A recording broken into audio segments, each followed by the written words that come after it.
Straight ahead on OC News, violence erupts in Baltimore. A state of emergency has been called. Hundreds of violent protesters clash with the police. We'll have the very latest. The Daily Titan is fighting back. Student journalists claim officials on campus are hindering attempts to cover news that is important to the campus community. And it's National Autism Awareness Month. We'll have a guest in the studio to help us better understand autism. OC News starts right now.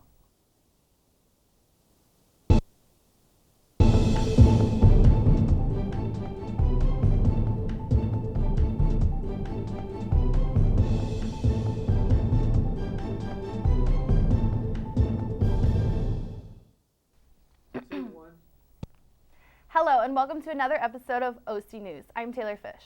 And I'm Daniel Montanez. OC News is brought to you by the broadcast journalism students of Cal State Fullerton. We have breaking news tonight. The scene in Baltimore is one of chaos and destruction. Hundreds of violent protesters are clashing with police. 7 officers have been injured. And now the downtown area is being set afire and stores are being looted. The governor has called a state of emergency. It all began with the funeral of a man who died in police custody. Here's the story from CNN.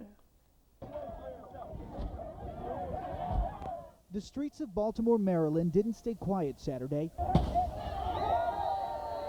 A day of peaceful demonstrations erupted in violence. Angry agitators destroyed several police cars, smashing in windows, slashing tires, and making off with some of the contents. Merchandise is scattered on the floor of this 7-Eleven, all evidence of looting. Shards of shattered glass are all that remain of other downtown storefronts. Despite all the violence, Police Commissioner Anthony Batts praised the residents of Baltimore in a late-night press conference. I'm very proud of the residents of Baltimore, taking pride in our city and making sure our city is safe, putting themselves between agitating individuals that were causing harm here. That was our residents, that's our city. We gonna fight for Freddie Gray! At least a dozen protesters were pulled from the crowd and taken away. Commissioner Batts says the violence was caused by a small group of agitators. I am to a degree disappointed. We worked very hard to allow people to do the protest. The vast majority of residents out here today did a good job. It's just a small number of people that felt that they had to turn this into an ugly event, an ugly day. For the most part, people did what they were supposed to do. The skirmishes followed the largest demonstration since the death of Freddie Gray 1 week ago. The 25-year-old suffered a fatal spine injury while in the custody of Baltimore PD. Gray's death is triggering a slew of questions and outrage, but his family continues asking for peace. My family want to say, can y'all please stop the violence? Freddie Gray would not want this. Freddie's father and mother does not want no violence. Violence does not get justice. Thank you. Polo Sandoval, CNN, Baltimore, Maryland. An infant was killed and 4 others were injured in a single vehicle crash in Placentia. The vehicle was carrying a family of 5 when it struck a curb and hit a power pole.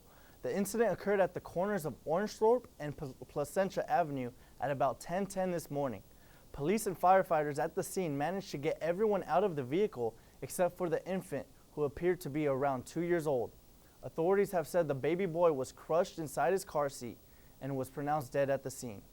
The other victims, including his parents and 2 siblings, were transported to UCI Irvine Medical Center. The injuries are not known at this time. For Cal State Fullerton students, the Daily Titan serves as the go-to news source to stay on top of campus and local news. The passion the staff has in uncovering these stories is matched with the difficult Cal State Fullerton media relation officials. Tawny has the update with some of the Daily Titan staff.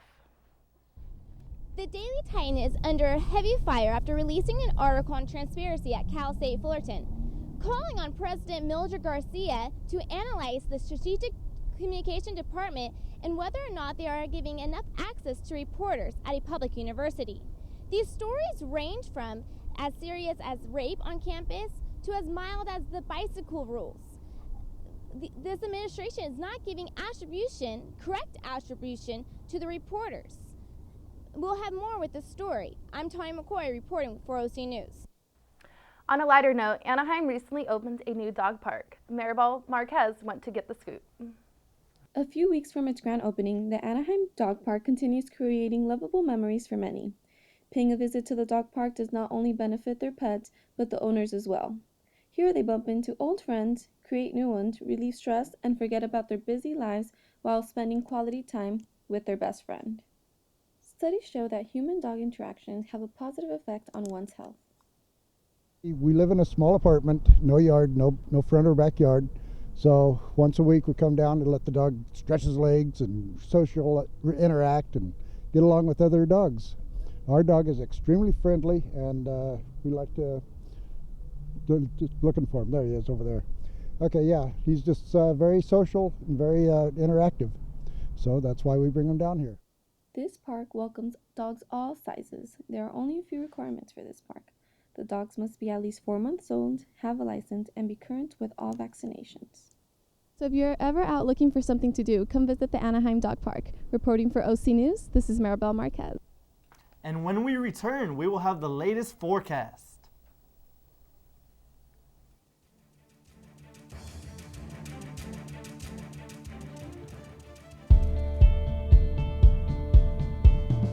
It's what powers our journey to reach unimaginable heights. It fosters a sense of yearning to create, explore, and soar. It strengthens our will to climb to the top. It's the bedrock of our conviction that nothing's impossible.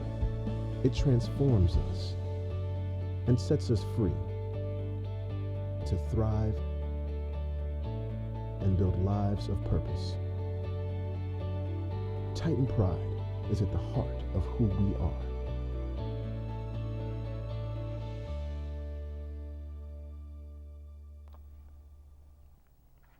We are lucky enough to have our own Kelsey Culver update us on the weather. Kelsey? Thanks, Daniel. Good evening, everyone. I hope you had a nice week. We had some rain over the weekend, but unfortunately not enough to really impact our drought here in Southern California. Today, the temperature shot back up to 86 degrees and dropped all the way to a low of 58.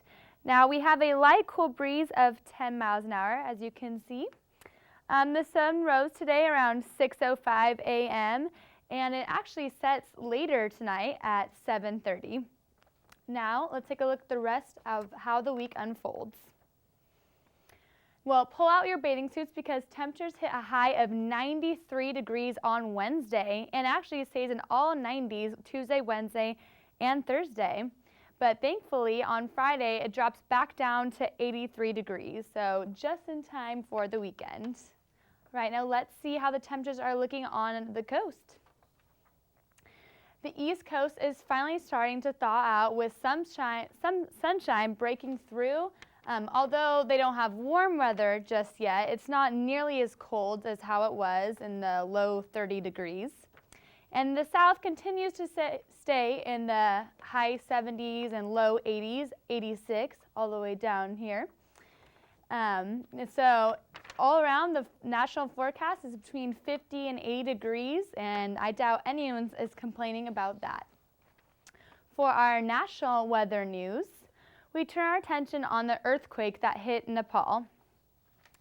Estimates are past 4,000 dead and many thousands injured. Over here is the epicenter of the earthquake with a magnitude of 7.8. And in this range is really where it hit hard, and this is where all the shaking began, all around here. And then as you travel up north, this is where the aftershock hit. So all around this area of Nepal, it got really rough for them. But hopefully the weather and rain won't hinder the recovery efforts. So Taylor and Daniel, are you aware of any aid organizations for the Nepal victims? I just know of children.org, savethechildren.org. So. And I know that Red Cross made it out there as soon as possible. So they're still looking for relief, but hopefully more countries can go out there and help them out. Get out there and help. There are so many gift ideas to get mom for Mother's Day. Here's Michelle Nguyen with technology and which latest tech gifts are perfect for mom. Thank you, Taylor. With Mother's Day coming up in 2 weeks, it's it is time to start thinking about what to get that special gift for mom. If mom wants to stay up to date with the latest technology, but you can't afford the expensive gadgets that come with it, here are the best Mother's Day 2015 tech gifts under $100. The Roku 3 is our current top pick in the media box category. It is the most universal to accommodate with several television brands than the Apple TV, and this small entertainment device is the best overall choice for online streaming with Netflix, YouTube, Hulu Plus, HBO Go, Amazon Instant, or watching ESPN. You can find this device at any electronics store or Amazon Marketplace starting at $72.95. For moms who like to read but don't like carrying around the heavy books everywhere, would enjoy the 2014 Amazon Kindle. I know what you're thinking. Why should broke college students like us want to spend $79 on this device for mom when there are convenient tablets and smartphones at their disposal? With the long-lasting battery and paper-like screen that avid readers appreciate, this Amazon entry-level e-reader is an ideal gift for avid mom readers. Lastly, Bluetooth connectivity is the latest technology trend, and its wireless connection has attracted several consumers. When it comes to wireless in-ear buds, mom would love the Soul Republic Shadow Wireless because of its flexible around the ear design, water-resistant headphones, and affordable cost at $99. When it comes to wireless speakers, the JBL Flip 2 sounds great for its size and comes in multiple colors. It is highly portable due to its horizontal or vertical design. It has speaker capabilities, NFC tap to pair, and travels with a nice carrying case too. Starting at $78.25 on Amazon, this compact and great performing speaker is an ideal gift for mom to listen to music wirelessly.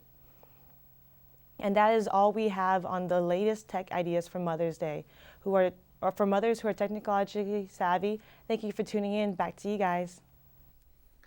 Many students have upgraded their smartphones to the new Emoji update. With this, many features were added and removed. Jennifer has more details on it. Smartphones use digital images called emojis to enhance a conversation that could otherwise be misinterpreted. But the most recent upgrade has caused mixed feelings among the population. Some say it's offensive, others appreciate the diversity. Adding more animals or more food types, just so people can have, they know what to put. As for people, I think the emojis that were there beforehand were fine. I don't mind having, diverse emojis.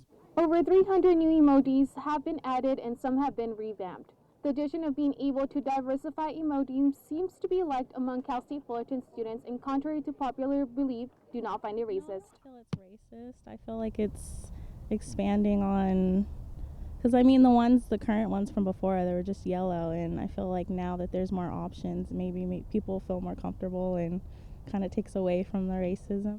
Students at Cal State Fullerton do not seem to be minding the new emoji upgrade, and as a matter of fact, are looking for future updates. For OC News, I am Jennifer Barrera. We will be right back with the update on last night's Dodger game.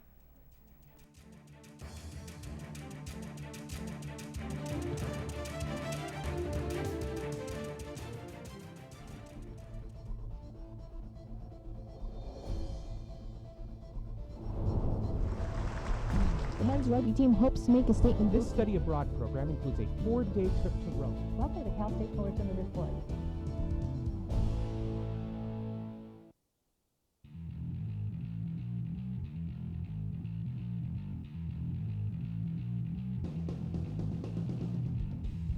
Titan Radio is Cal State Fullerton's own radio station located in the basement of Pollock Library. Students can stop by and pick up an application during operating hours.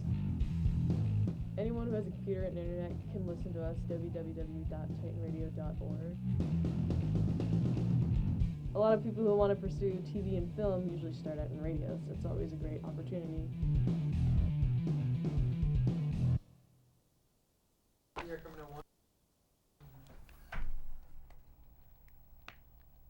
Hey Daniel, did you see the Dodger game last night? I actually did not. But let's have Rachel Ramos fill me in on what I missed out last night. Thanks, guys. The Los Angeles Dodgers couldn't carry over their offensive momentum from the night before and lost 3-1 to the San Diego Padres Sunday afternoon, with San Diego avoiding the 3-game sweep at home.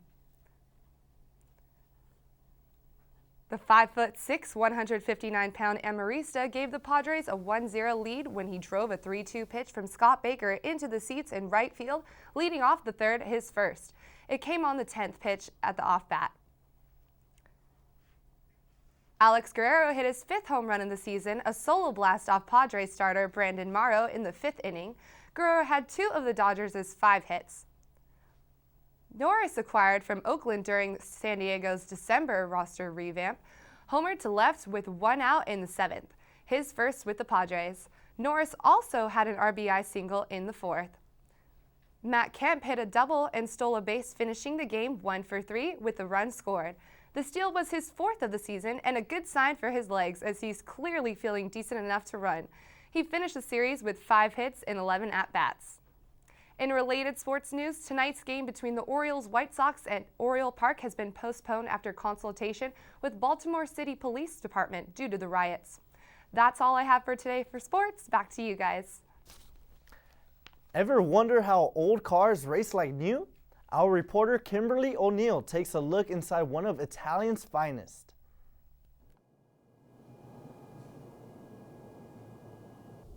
This might look like an ordinary office, but inside is a magical world to restore vintage vehicles to look like new. PI Motorsports Inc. have been restoring Panteras for over 17 years, and their customers aren't just in the States. They ship them all over the world. They make custom-made Panteras for their customers. Eric Yearley is a mechanic in the shop, and he explains to us the process of restoring a Pantera. So we started with the body and paint.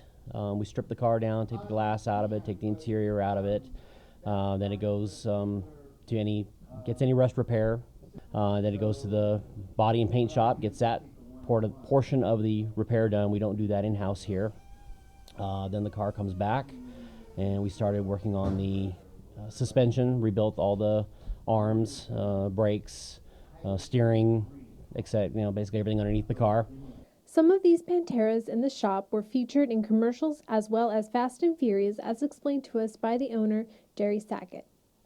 Over here that just shot a AT&T commercial. We've been in Fast, I think it was Fast 5. They have a Pantera, it comes off the train. We've done XXX State of the Union, maybe 7 cars in there. They have it's shot in like a showroom downtown Long Beach. All right, we're gonna go for a ride. In orange, Kimberly O'Neill, OC News.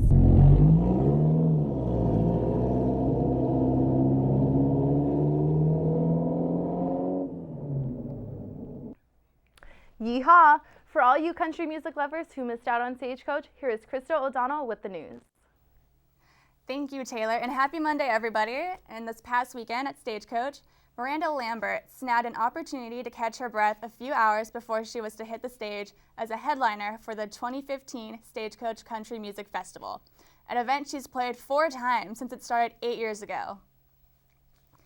And she stated on Saturday, "Oh yeah, I started in the 12 o'clock noon spot, and now we're finally playing after dark." She reflected on how much has changed for her, for country music, and for Stagecoach, which has become the biggest country music festival in the world. "I feel like country music is more popular right now than it's ever been," said the Texas singer, who last week collected the Academy of Country Music Award for Female Vocalist of the Year for an unprecedented 6th consecutive year. It was hard to argue with her, given the tens of thousands of fans sprawled out in front of Stagecoach's biggest stage. And in other Kardashian news, there's an unfortunate trend amongst teens right now trying to achieve Kylie Jenner's perfect lip pout. It involves sucking on a shot glass or a bottle until your blood vessels burst. Doctors don't recommend trying this disturbing duck face modification, and neither does Kylie. The 17-year-old addressed the unfortunate social media craze on Twitter Tuesday afternoon. "I'm not here to try to encourage people or young girls to look like me or to think this is the way they should look," she wrote. "I wanted to encourage people and young girls like me to be yourself and not to be afraid to entertainment with your own look." In Kylie's case, this means layering on the lip liner. "That's it? I love lip liner and overlining my lips," she had stated earlier this year. However, that doesn't stop people from speculating plastic surgery rumors. We will let you be the judge on that one. And now, on a more serious note, it's now been 3 days since former Olympian Bruce Jenner made history in an unprecedented interview with Diane Sawyer. "Yes, for all intents and purposes, I am a woman," Jenner said. "People look at me differently. They see you as this macho male, but my heart and my soul and everything I do in life, it is a part of me. That's the female side, is part of me. It's who I am. I was not genetically born that way. One of the world's biggest questions is, has he always known?" In short, yes. Bruce Jenner would say, "I have always been very confused by my gender identity since I was a little boy," as he gestures towards the ground. He told Diane Sawyer. Jenner also revealed during the interview that he would try on his sister's clothes when he was a little boy. "Bruce, always telling a lie. He's lived a lie his whole life about who he is," Jenner said, "and I can't do that any longer." Jenner already began his transition about 30 years ago when he first started taking female hormones back in the 80s. "I did it almost for 5 years, he revealed, although he shared that he stopped when he met third wife Kris Jenner. A reality show of his transformation will air on E! News on July 26. Thanks, guys. Back to you. Cal State Fullerton's spring concert is right around the corner, and with some last-minute changes in the lineup, ASI must now attempt to find a replacement. Joey Finiguera has the story. We're standing behind the Titan Student Union right now, where 2 weeks ago, students waited in a 3-hour line that wrapped around the entire building. They were waiting in line for tickets to this year's spring concert. On the bill was rapper Tyga and Wiz Khalifa. Unfortunately, the university received news this weekend that Wiz Khalifa will not be performing this year. Students have seen on his Instagram that he may be performing at Saturday Night Live on May 2nd. Regardless, the show will go on. ASI is looking for acts to fill Mr. Wiz Khalifa's spot. Not all Cal State Fullerton students are familiar with our Irvine campus. For Kylie Hibbs, this campus has been the only one she has attended since she transferred to Cal State Fullerton. I went and talked to her to find out more. Cal State Fullerton's main campus, being located in the heart of Orange County in Fullerton, makes it accessible to many students from across multiple different counties. But with that being said, it is known as a commuter campus, which means more traffic, more students, and less parking, making it that much harder to get to class. That is why there are some students like Kylie Hibbs who would rather avoid the Fullerton campus entirely and park in the open parking lot of this campus, the Irvine campus of Cal State Fullerton. I definitely do like the convenience. I had a really good opportunity for work, so I took that, and I do have friends that did get the college experience and they graduated a little bit sooner than me, but I also have 3 years of full-time work experience under my belt. So I feel like it's a give and take. I have to take night classes or online classes, so Irvine offered a schedule that was better for me. I tried to avoid the Fullerton campus at all costs. I don't want to deal with the parking. I don't want to deal with the traffic. Quite frankly, I don't want to deal with students. Although she hasn't been able to experience the full college experience, she does not have to stress about traffic and parking that the typical Fullerton student has to worry about. I would have liked a little bit more of the college experience, but I'm happy with my decision, so. Kylie Hibbs appears to be one of the few students who has been able to balance a full-time job while attending a university. She has been able to do this with the convenience of an off-site location such as the Irvine campus that Cal State Fullerton has to offer its students. And the unique thing is that Kylie has never stepped foot inside a classroom at the main campus of Cal State Fullerton and does not plan on to, as she only has 4 more classes remaining to complete her bachelor's degree in public relations. From Cal State Fullerton, Irvine, Daniel Montanez, OC News. We have a special guest in the studio today. Lorraine Lake is here to discuss Autism Month with Alicia Machuca. Thank you, Lorraine. Thanks for joining us today. Can you tell us a little bit about what you do? Well, I'm a special education teacher. I teach kindergarten to 3rd grade students with severe handicap. And how did you get into this field? Well, I taught high school science, chemistry, and physics for about 10 years, and then I decided to switch and subbed in the public school system and ended up loving subbing in the special ed class. That's and great. Stuck with it. Awesome. Can you get into what autism is and how it affects people? And can you explain the autism spectrum disorder?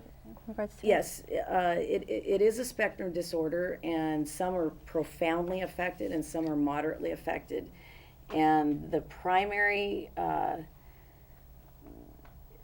characteristic that I've noticed and that is out there in the literature is their inability to communicate, their social interaction. Some can speak a little bit, some cannot speak at all, and they have hard time having eye contact and having social interaction. So that's the main characteristic. I can imagine how challenging that is. What are the difficulties then teaching and interacting with kids with autism? Well, again, the communication, that's a huge difficulty to overcome, and some behaviors are difficult to overcome. So it's very much, it is so rewarding when I'm able to give them some type of means of communication, because for their parents, as a parent, you'd want to be able to communicate with your child, even to have them be able to tell you, my stomach hurts, my head hurts, I don't feel good, I'm sad. How frustrating that is for a parent and for the child, that they are unable to communicate that to their parents, to their relatives, to their teachers. And this comes out in behavior. If you weren't able to tell someone that you didn't feel good, your stomach hurt, your head hurt, and you weren't able to communicate that, then certain behaviors come out, and even aggressive behaviors. So my job is to help them to be able to communicate. And there's different ways of achieving that. There's a system called PECS, the Picture Exchange Communication System, where they use pictures, where the child could, touch the picture, I want cereal, or I feel sad, my stomach hurts, those kinds of things.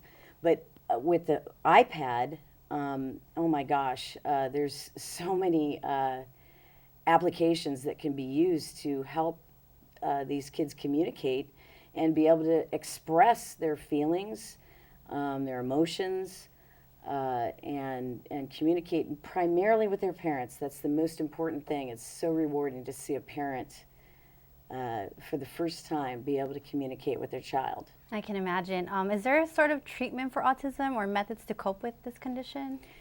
Well, yes. Well, we, like in our school district, we have autism focus classes where strategies are used, such as the Picture Exchange Communication System. There's another strategy called discrete trial, which is used for the younger children. Actually, that kind of teaches them how to learn. It's very structured. And there's another strategy called facilitated communication, and this enables these individuals to be able to type. And there's like Donna Williams. There's many individuals out there that have actually written books and expressed how difficult it was for them as a child and as an adolescent to have autism, but now they're able to communicate, and they're writing books, they're working in regular jobs, and this is not just for autism, it's for a variety of special education. Right. So one would say that you definitely can be an independent person even if you have autism. Oh, absolutely, absolutely. Not only can these individuals have jobs, but live a successful life independently on their own, in their own apartments, in their own homes, and we just need to give them that opportunity.